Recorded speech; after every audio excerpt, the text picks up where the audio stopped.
I'm going to tell you a story. It's about a book I read, Living with a Seal. Jesse Itzler is the author.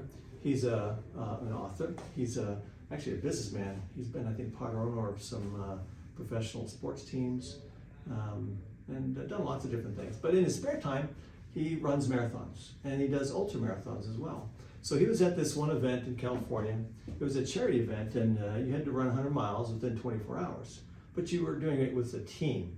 So you had 4, 5, 6 guys, and when you each run a certain amount and you kind of trade off. And so 24 hours to run 100 miles. So he's there with his team, getting ready, and with all their fancy equipment and gels and things. And he sees this one guy sitting by himself with a bag of crackers and a bottle of water.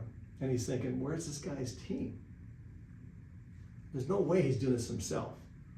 And so he just kind of brushed that aside and forgot about it. And they went ahead and did the event, and his team did the event, 100 miles in 24 hours. And sure enough, that one guy, his name is David Goggins, he ran the event all by himself, 100 miles within 24 hours. In the process, he fractured almost every bone in both of his feet and suffered kidney failure.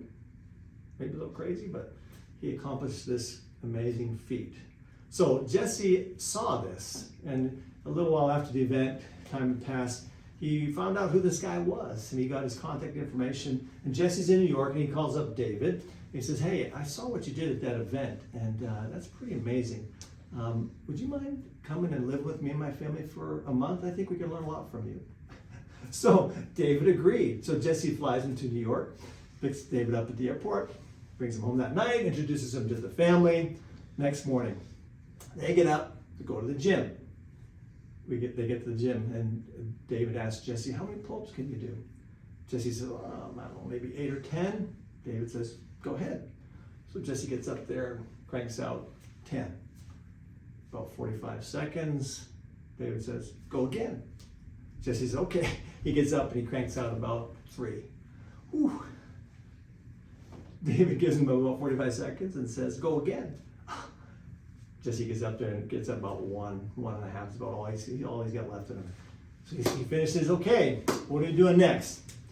And David looks at Jesse and says, we are not doing another thing in this gym until you do 100 more pull-ups. 100 more. Jesse didn't have 1 left. David's wanting him to do 100 more. Well, guess what? Jesse did 100 more. It took him about 90 minutes, 2 hours or so, but he did 100 more. And then David taught Jesse the 40% rule. See, the book is called Living with a Seal because David is a former Navy SEAL. And this 40% rule apparently is something that Navy SEALs live by. I haven't heard of it. I don't know if it's research-based, but this is what David taught Jesse. Whenever you think you're physically, mentally, emotionally done, you're only 40% done. 40%. You're not even halfway. You still got a lot in the tank. And think about it, how often we give up too easily. Whether it's emotionally, mentally, physically, we give up. And think back to things that years ago maybe you thought, I could never accomplish this. And then look at the course you've taken, and you did accomplish it because you didn't doubt, you pushed through, and you accomplished it. So remember the 40% rule in David Goggins.